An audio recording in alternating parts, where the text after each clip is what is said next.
जय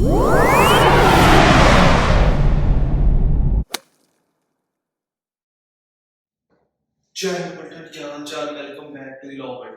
आज हम नया सेक्शन शुरू करने जा रहे हैं जी, जो कि है section 12 of HM Hindu marriage act का सेक्शन 12 वर्डेबल मैरिज। ठीक है जी, वर्डेबल मैरिज का हम पहले टाइटल क्लियर करेंगे। लास्ट सेक्शन में हमने सेक्शन 11 किया था that deals with word marriage. Title clear करने का तरीका सिंपल से है कि उनके वर्ड्स समझ आते हैं। अब टाइटल हमारे पास दो वर्ड्स का है, वर्डेबल एंड मैरिज। मैरिज का तो हमें मतलब पता चल गया जी अब तक कि मैरिज का मतलब होता है शादी। वर्डेबल का मतलब होता है कि voidable means option of the party. ठीक है जी, at the option of the party to make it void. ठीक है जी, कि पार्टी पर है, पार्टी टू द मैरिज, जो पार्टी टू द मैरिज लड़का और लड़की, उन दोनों पर है कि वो वॉइड बना सके, मैरिज खत्म कर सके, मैरिज को नलिफाई कर दे मैरिज को। ठीक है जी, तो सेक्शन 12 के दो क्लॉजेस है जी, clause 1 and clause 2। Clause 1 deals with grounds of creating voidable marriage. ठीक है जी, कि सेक्शन 12 के क्लॉज 1 में वर्डेबल मैरिज के ग्राउंड्स है। ठीक है जी, किस किस ग्राउंड पर वो हम मैरिज को वर्डेबल डिक्लेयर कर सकते हैं। ठीक है, सेक्शन 12 क्लॉज 1 पार्ट है। ठीक है जी, अब क्लॉज 1 का पार्ट है जी इंपोर्टेंसी, सेकंड पार्ट बी है जी mental capacity, section 12 clause 1 part C है जी कंसेंट ऑब्टेन्ड बाय फोर्स और fraud, section 12 clause 1 part D that deals with pregnancy. ये चार ग्राउंड्स हैं जी। Today in today's lecture will be discussing these four grounds। हाँ जी बल्ले, नेक्स्ट चलते हैं जी सेक्शन 12 के क्लॉज 1 पार्ट ए में। पार्ट ए में आता है इंपोर्टेंसी। ठीक है जी, पार्ट ए टॉक्स अबाउट इंपोर्टेंसी। अब इंपोर्टेंसी का मतलब क्या है? इंपोर्टेंसी का अगर हम आसान भाषा में मतलब समझे, हिंदी में मतलब समझे, दैट मींस नपुंसक। ठीक है जी, मींस वो बच्चे पैदा नहीं कर सकता। ठीक है जी, वो कहता है कि इंपोर्टेंसी किसमें हो सकती है? पहली बात हस्बैंड और वाइफ दोनों में से कोई भी इंपोर्टेंट पर्सन हो सकता है। उसके बाद कहता है इंपोर्टेंसी का मतलब क्या है? Inability to perform sexual intercourse. वो कहता है कि inability to perform sexual intercourse. ठीक है जी, मैरिज के बाद कि वो इनेबल है।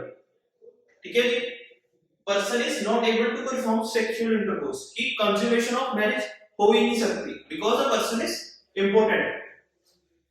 उसके बाद आता है जी at the time of marriage. ठीक है जी, ये क्लॉज, ये जो एचएम हम पढ़ रहे हैं, ये मैरिज के बाद वाला कंसेप्ट। ठीक है जी, सेक्शन 12 बताता है कि मैरिज के बाद, ठीक है जी, मैरिज हुई और उसके बाद क्या क्या चीजें हमको देखनी पड़ती है। ठीक है जी,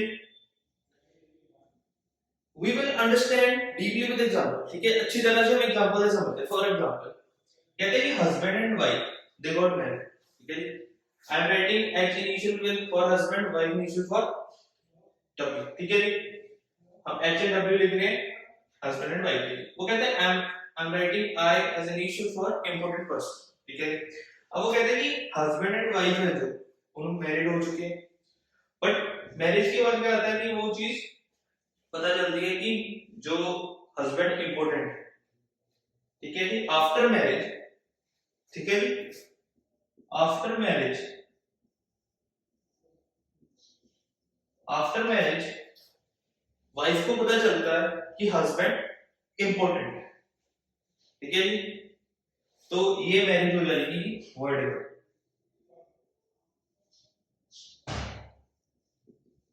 ठीक है जी, ये मैरिज डिक्लेयर हो जाएगी वर्डेबल।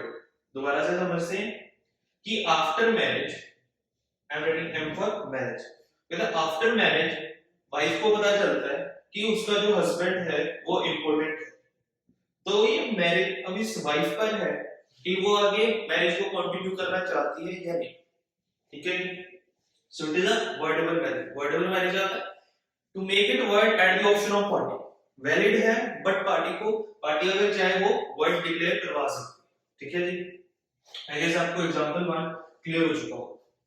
एक सेकंड एग्जांपल समझते हैं कि सेकंड एग्जांपल क्या बताता है, हस्बैंड एंड वाइफ, ठीक है जी, कंज्यूमेट करते हैं, ठीक है जी, after marriage consummation of marriage has been perform, उसके बाद कुछ एक्स वाई रीजन करके हस्बैंड इंपोर्टेंट हो जाता है, ठीक है जी, हस्बैंड बिकम्स इंपोर्टेंट, ठीक है जी।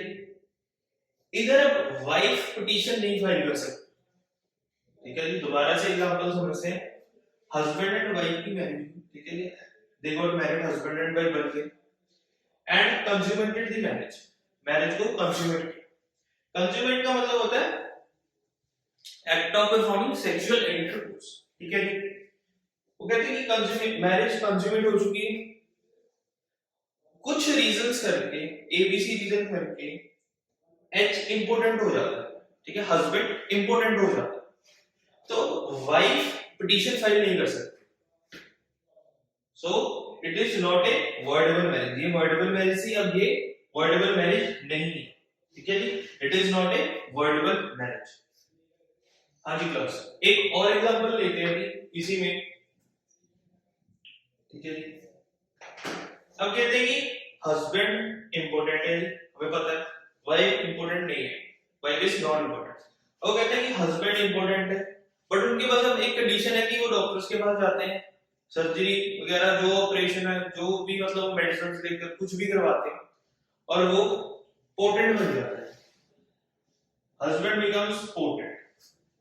अब इस कंडीशन में, इस सिनेरियो में वाइफ वर्डेबल मैरिज डिक्लेयर नहीं कर सकती, आपको सेक्शन 12 का बेनिफिट नहीं मिलेगा, ठीक है जी, सेक्शन 12 का बेनिफिट नहीं मिलेगा। दोबारा से समझते हैं एग्जांपल से, पहले एग्जांपल बताता है कि हस्बैंड एंड वाइफ, देखो मैरिज, इन दोनों की मैरिज हो चुकी है जी, हस्बैंड एंड वाइफ है, husband is important, after marriage ये पता चलता है वाइफ को कि उसका हस्बैंड इंपोर्टेंट है, तो ये मैरिज वर्डेबल है, वाइफ पिटीशन फाइल कर सकती है, वाइस वर्सा, अगर वाइफ इंपोर्टेंट है, हस्बैंड इंपोर्टेंट नहीं है, और मैरिज के बाद पता चलता है, तो हस्बैंड भी वाइफ पर पिटीशन फाइल कर सकता है, ठीक है जी। अब हस्बैंड एंड वाइफ कंज्यूमेट हुई है जी मैरिज, हस्बैंड हो जाता है जी इंपोर्टेंट। अब ये चीज मैरिज के बाद में हुई है, ठीक है जी, मींस मैरिज के पहले वो तो पोटेंट था, तभी शादी हुई है, ठीक है जी, फिर ये पिटीशन फाइल नहीं कर सकते, सेक्शन 12 का बेनिफिट इस केस में नहीं मिलेगा, ठीक है जी। फिर हम एक और एग्जांपल समझते हैं कि हस्बैंड एंड वाइफ थे, और हस्बैंड इंपोर्टेंट था, उन्होंने कुछ सर्जरी करवाई, कुछ मेडिकेशंस ली, और वो पोटेंट हो, तो वाइफ हस्बैंड पर पिटीशन फाइल नहीं कर सकती, वाइस वर्सा, ऐसा भी हो सकता है कि वाइफ पहले इंपोर्टेंट थी, फिर सर्जरी करवाई, मेडिकेशन भी पोटेंट हो गई, और हस्बैंड भी फिर पिटीशन फाइल नहीं कर सकता। So this was section 12 clause 1 part A that deals with importance। अगर आप स्क्रीनशॉट लेना चाहते हो, you can take a screenshot। हाँ जी बोलिए, नेक्स्ट है जी हमारे पास section B clause 1 part B, ठीक है जी। Part B deals with mental disorder, कहता है मेंटल डिसऑर्डर के साथ डील करता है। अब इस क्लॉज में ये बताया गया है कि a person should not be of unsound mind, ठीक है जी। अगर मैरिज को वर्डेबल डिक्लेयर करना है, तो ये पता होना चाहिए कि पर्सन अनसाउंड माइंड का तो नहीं है, ठीक है जी, पागल तो नहीं है, ठीक है जी। सेकंड है जी अनफिट फॉर मैरिज, कि क्या वो कंज्यूमेशन ऑफ मैरिज हो सकती है उसके साथ, ठीक है जी, either spouse, consummation of marriage हो सकती है, unfit for marriage, mentally depress तो नहीं है, क्या अपने ख्यालों में तो नहीं खोया रहता, ठीक है जी। रीअकरेंट अटैक ऑफ इंसैनिटी, अब ये थोड़ा सा इंपॉर्टेंट पॉइंट हो जाता है कि फॉर एग्जांपल, एक एग्जांपल समझते हैं, A and B husband and wife है, A husband and B wife, ठीक है जी, इन दोनों की शादी हो जाती है। अब ए को अटैक्स आते हैं ऑफ इंसैनिटी, पागलपन के दौरे पड़ते हैं, ठीक है जी, ए को। ये बात मैरिज से पहले बी वाली, बी की फैमिली को नहीं बताई, ठीक है जी, ना ही वाइफ को, ना उसकी फैमिली को बताई, मींस मिस रिप्रेजेंटेशन की गई, ठीक है जी। अब ये बी पर है, it is on B, wife पर है, क्या वो आगे कंटिन्यू करना चाहती है या नहीं करना चाहती। B has right to file petition, वो पिटीशन फाइल कर सकती है to make their marriage void, ठीक है जी। ये वर्डेबल मैरिज है, बट ये वर्ड डिक्लेयर कर सकती है at the option of party. Wife पर है डिक्लेयर कर, ठीक है जी। वो कोर्ट के पास जाएगी और कोर्ट डिक्लेयर करवा सकती है, because there was a condition of recurrent attack of insanity, ठीक है, रीअकरेंस ऑफ अटैक, ठीक है जी। पागलपन के दौरान में पढ़ते थे उसे, ठीक है। तो in this condition there is a ground for voidable marriage, ठीक है जी। ये ग्राउंड बन जाता है mental disorder. You can take a screenshot, आप स्क्रीनशॉट ले सकते हैं जी to fix it in your notes, ठीक है जी। हाँ जी बेटा, नेक्स्ट है जी हमारे पास सेक्शन 12 का clause 1 part see that deals with consent obtained bye fraud और फोर्स। अब कहते हैं जी कंसेंट जो हस्बैंड एंड वाइफ का कंसेंट होता है। फॉर एग्जांपल ए मेल है जी, बी फीमेल, ठीक है जी। इन दोनों की शादी होने जा रही है, ठीक है जी। अब ए की क्या कंडीशन है कि ए जो फैमिली है, ए की फैमिली, अब ए कहते हैं कि मुझे शादी नहीं करनी, ठीक है जी। और बी भी कहती है कि मैंने भी शादी नहीं करनी। और दोनों की फैमिली पर प्रेशर है, ठीक है जी। दोनों फैमिली प्रेशर, ए की फैमिली भी ए पर प्रेशर डालती है और बी की फैमिली भी बी पर प्रेशर डालती है कि तुम शादी करो। फोर्स है, फोर्स कैन बी, फोर्स को डिफाइन करता है दैट कैन बी फिजिकल और मेंटल, ठीक है जी। फोर्स दो तरह की होती है, either it can be physical और मेंटल, ठीक है जी। फिजिकल फोर्स क्या होता है कि आप खुद लड़ रहे हो जी, ठीक है जी। अब फॉर एग्जांपल ए की फैमिली जो उससे लड़ने लग जाए तो वो फिजिकल फोर्स हो जाएगी, ठीक है जी। और बी की फैमिली भी लड़ने लग जाए, मार पिटाई करे, वो भी फिजिकल फोर्स है। अगर मेंटल फोर्स है, यार धमकी दे रहे हैं, ठीक है जी, दैट इज मेंटल फोर्स, ठीक है जी। इसे हम मेंटल फोर्स डिक्लेयर करते हैं। अब कहते हैं कि फोर्स दोनों तरह की होती है, तो दोनों नहीं होनी चाहिए, ठीक है जी। इंप्लीमेंटेशन दोनों की नहीं होनी चाहिए, नहीं तो वो सेक्शन 12 का बेनिफिट मिल जाए। और दूसरी कंडीशन देखते हैं जी फ्रॉड की। अब फ्रॉड क्या होता है कि धोखाधड़ी की है इन्होंने, ठीक है, धोखे से शादी की है। For example A and B male female है, ठीक है जी।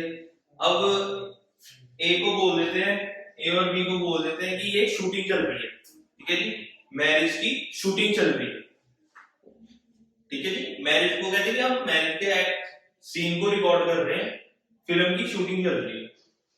तो उस सीन में, और वो कहते हैं कि अगर बाद में बोलते हैं कि आप दोनों हस्बैंड एंड वाइफ हो, तो ये फ्रॉड हो गया, ठीक है जी।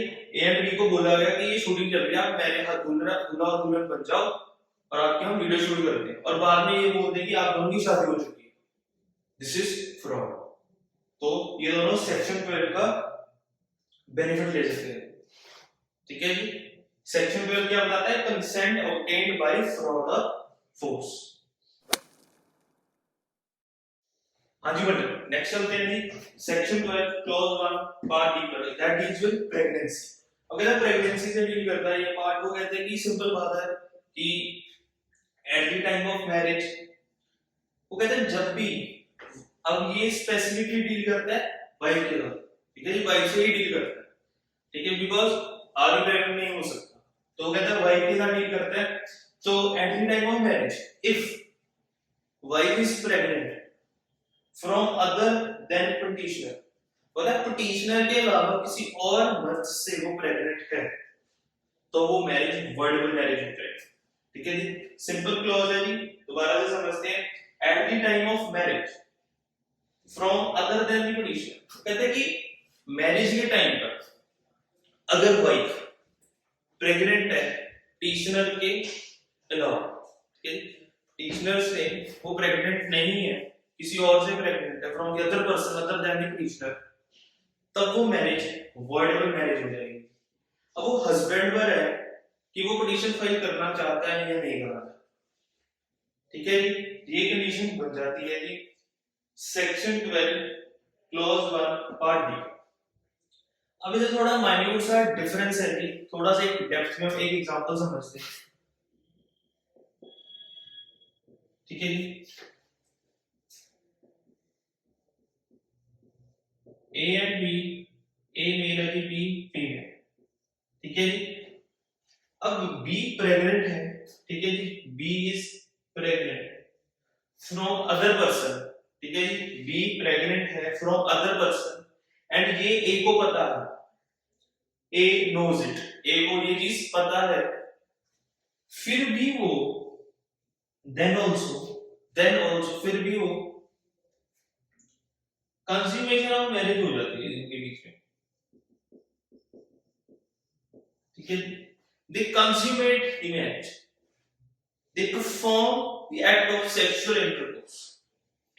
अगर वो एक्ट परफॉर्म हो जाए, ठीक है जी, अगर act of sexual intercourse perform हो जाता है, तब आप सेक्शन 12 क्लॉज 1 पार्ट डी का बेनिफिट नहीं ले सकते। ठीक है, तब आप सेक्शन 12 क्लॉज 1 पार्ट डी का बेनिफिट नहीं ले सकते अगर आपको ये पता है कि जो आपकी वाइफ है वो किसी और से प्रेग्नेंट है, then you cannot take the benefit of section 12 clause 1 part D। ठीक है जी, ये थे जी ग्राउंड्स। एक बार आप अगर स्क्रीनशॉट लेना चाहते हो you can take a screenshot. Next चलते हैं जी सेक्शन 12 क्लॉज 2 पार्ट ए पर, जो कि स्पेसिफिकली डील करता है विद टॉपिक जो हमने पढ़ा था फोर्स एंड फ्रॉड।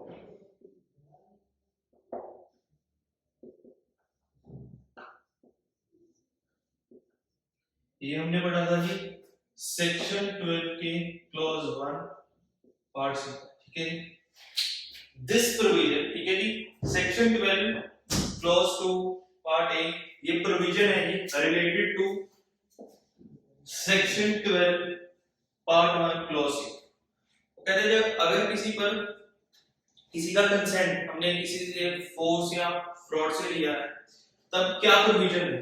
ठीक है जी, अब बेनिफिट कैसे ले सकते। पहला है जी, क्या कंडीशन है, petition should be presented with in 1 year of the discovery of fraud और फोर्स। ठीक है जी, वो कहता है कि petition should be presented with in 1 year of discovery of force और फ्रॉड। वो कहते हैं कि अगर 1 साल के अंदर विद इन 1, जिस दिन शादी हुई उसके 1 साल के अंदर आपको पिटीशन फाइल करनी पड़ेगी। अगर उसके बाद है तो then you can take benefit. ठीक है जी, पहला पॉइंट आपको क्लियर हो चुका होगा आई गेस। ठीक है जी, सेकंड है जी petitioner lives with free consent. उसे पता है कि उसके साथ जोर जबरदस्ती हुई है, फ्रॉड हुआ है, फोर्स अप्लाई की गई है, धोखाधड़ी हुई है, फिर भी वो फ्री कंसेंट के साथ रह रहे हैं। उसका ये फ्री कंसेंट हमें ये डीम करने में मजबूर कर देता है कि उसे कोई दिक्कत नहीं। ठीक है जी, उस पर्सन को कोई भी प्रॉब्लम नहीं। ठीक है जी, ये दो कंडीशंस फुलफिल करनी पड़ती है जब आप सेक्शन 12 क्लॉज 1 पार्ट सी का बेनिफिट लेना चाहते हैं। ठीक है जी, दीज आर 2 प्रोविजंस, ये प्रोविजंस दी गई है, पहले इन दोनों को फुलफिल करना पड़ेगा, then you can take benefit. ठीक है जी, you can take screenshot. Next है जी हमारे पास सेक्शन 12 क्लॉज 2 पार्ट बी, जिसकी इसकी प्रेगनेंसी की प्रोविजंस क्लॉज 2 में गिवन है कि क्या क्या हमें फुलफिल करना पड़ेगा अगर आप सेक्शन 12 का बेनिफिट लेना चाहते हैं। ठीक है जी, वो कहता है कि पिटीशनर वाज इग्नोरेंट। ठीक है जी, फैक्ट्स एलीज थे। सो कहता है कि जो उसको फैक्ट्स थे प्रेगनेंसी के बताया नहीं गया, थोड़ा सा छुपाया गया। ठीक है जी, दूसरा पॉइंट है जी पिटीशनर विद इन 1 ईयर। वो कहते हैं जो पिटीशनर है उसे पिटीशन 1 ईयर के अंदर फाइल करनी पड़ेगी। ठीक है जी, petitioner has to file petition within 1 year. एक साल के अंदर अंदर से फाइल करनी पड़ेगी, उसके बाद करेगा देन नो बेनिफिट, ठीक है। उसके बाद marital intercourse with consent, free consent के साथ मैरिटल इंटरकोर्स हुआ है, देन आल्सो आपको सेक्शन 12 का बेनिफिट नहीं मिलेगा, ठीक है जी। अगर आप इग्नोरेंट थे तब बेनिफिट नहीं मिलेगा, ठीक है जी। अगर आप petition within 1 year file करते हो तब बेनिफिट मिल जाएगा, अगर उसके बाद करते हो देन नो बेनिफिट, ठीक है जी। Marital intercourse with consent, free consent के साथ अगर आप मैरिटल इंटरकोर्स करते हैं then also no benefit for section 12, ठीक है जी। वर्डेबल मैरिज अगर आपकी हो गई है, अगर आपको ये सब कंडीशंस पता है फिर भी आप एक्ट नहीं कर रहे देन नो बेनिफिट, ठीक है जी। दोबारा से देखते हैं, अगर पिटीशनर इग्नोरेंट था, ठीक है जी, पिटीशन विद इन 1 ईयर, अगर आपने पिटीशन 1 साल के अंदर अंदर फाइल नहीं की देन नो बेनिफिट, अगर कर दी then benefit will be granted. Marital intercourse within with free consent, अगर आप फ्री कंसेंट के साथ आपका मैरिटल इंटरकोर्स हो जाता है then no benefit of section 12, ठीक है जी।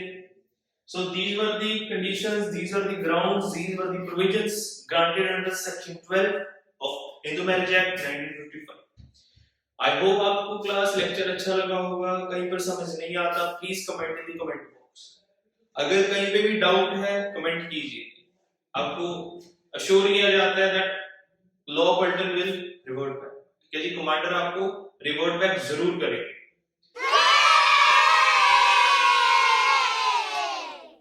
हाँ जी button, waiting for law vocabulary, चलिए जी आज का हमारा लॉ वोकैबुलरी है जी कंज्यूमेशन, ठीक है जी।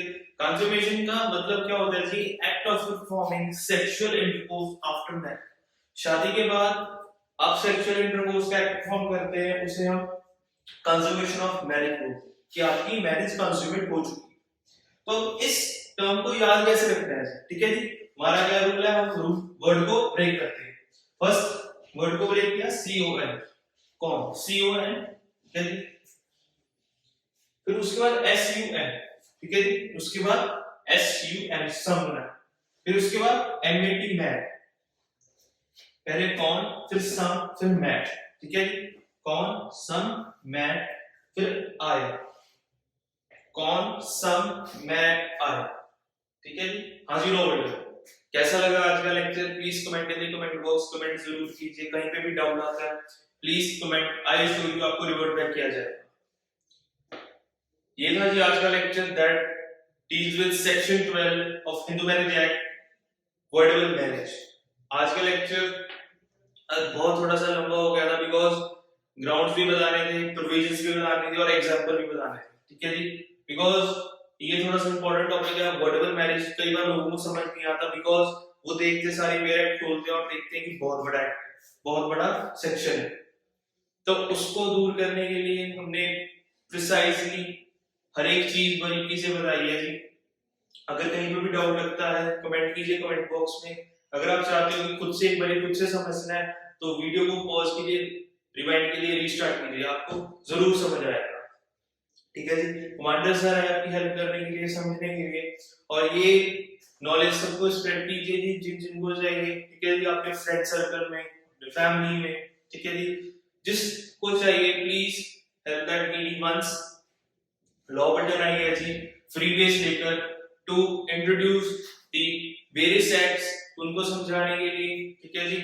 उसके बाद मिलते हैं जी नेक्स्ट वीडियो में, नेक्स्ट लेक्चर में मिलते हैं जी with some new sections of Hindu marriage act. Till that enjoy your life, make notes, मिलते हैं अगले वीडियो में। जय हिंद।